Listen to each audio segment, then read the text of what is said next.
current cancer treatment.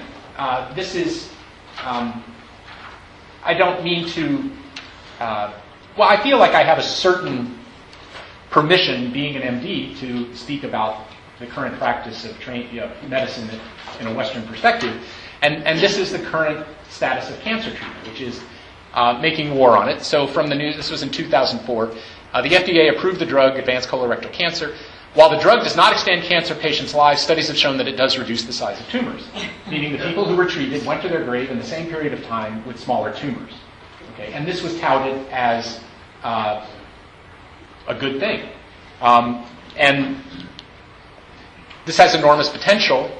Dana-Farber, which is a major cancer research center, they had a few drugs like this that actually, the press actually picked up on this, and they were sort of a laughingstock in 2004 because they had a number of studies they did that got drugs approved, and essentially there were whistleblowers in the scientific community in Boston that were jumping up and down and going, these drugs were approved and nobody is living any longer because of these drugs. Read the data. Why is the FDA even approving these drugs? It doesn't extend life. The outcome is not the extension of life. These drugs are approved simply because they take a big cancer and they make it small, but everybody's dying in the same period of time. But they're touting this as enormous potential. This is only the first wave. Several more underway. That's the very, very exciting time. These kinds of drugs. That's the nature of chemotherapy now. These are some definitions just that we work with. The disease of cancer, the uncontrolled growth of abnormal cells. We use that because that's something that almost everyone can agree on. The uncontrolled growth of abnormal cells. A tumor is a symptom of the disease. And this is a place where we step away a little from the way Western medicine looks at the disease, because if you eliminate the tumor, often you haven't eliminated the disease. And anybody who's been in medicine for any length of time at all knows this. That you take a woman with breast cancer and she's in her 30s and you get rid of that cancer, and in her 40s she's got a uterine or an ovarian cancer. And then she's got a thyroid cancer. There have been people who are in the news who speak about their own lives and their own history with cancer, and people who have been through 4 cancers and they're working on their 5th. So the doctors keep removing a cancer, but they don't treat the underlying disease. And the underlying disease ultimately is health. So we're talking here about the cancer timeline. We're talking about cancer. There's a way that all diseases are cancer. That poor health, inflammation, all of the things that we're going to be talking about here that point to a cancer are also behind all chronic disease. So we're really, in a sense, this is a specialized talk about cancer.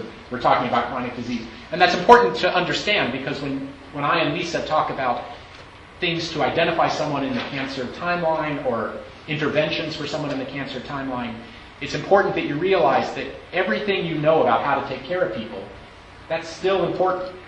You have to be working with people and their diets and detoxification and dealing with inflammation and emotional toxicity and stress, and all of these things that you deal with every day are just as important as they ever were.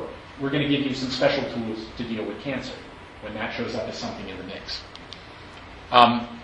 If you eliminate the symptom, leave the disease, a person simply develops another malignancy. So I mentioned people in the news. John McCain is one person who during the presidential campaign was talking about all the cancers he's had.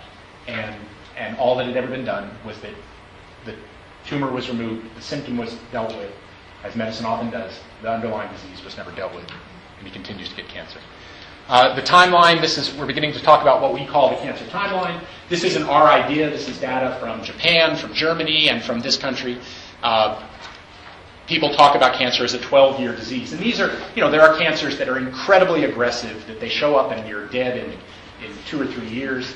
And something that I'll talk about at the end, just briefly, at the end of this talk, is there's now an understanding, and this mainly comes from the people who are looking at neovascularization. In other words, the fact that tumors can't make their own blood supply. Tumors have to call in blood supply from surrounding tissues. There are ways that that's one intervention, is to block that angiogenesis. So there are drugs, Avastin and things like that have been in Western medicine for a long time. Other ways you can do it with herbal, energetic work. But the people who are looking at angiogenesis have found that the body has the ability to harbor tumors in a controlled state for decades. That people can have a tumor that sits in their body, and their body has kind of come to a standoff with it. It's not growing, it's not going away, and they've got tumors that they've been following for 40 and 50 years in people that don't go away. And why is that important? The other part, and again, it's not a big part of this talk, but there's an increasing understanding in the way that Western medicine approaches cancer. Western medicine is not about really treating the disease, but what gets talked about as prevention in Western medicine is really early detection. So colonoscopy, PSA testing, mammography, all of these things are premised upon let the person get the disease, we'll find it when it's still really, really tiny, and we'll pat ourselves on the back for doing them a great job. That's not really doing them a great job. You've let them get a cancer, and then now you're scrambling to figure out what to do with it. But one of the downsides of aggressive screening is that a lot of times you find things that were probably best never found. And so now there's a lot of, the urologists are realizing, the way urologists realized when I was in medical school, that most of these cancers aren't going to kill people. Just do some watchful waiting. You don't need to run in and do prostatectomy and radiation and things with a lot of prostate cancer. They found in Europe the same is true with breast cancer. There are a lot of people that develop, early lesions that here would get lumpectomy, radiation. There, they just watch them, and a lot of them just go away or they don't grow. And so, that's a change in paradigm that's going to take a long time, but it's coming.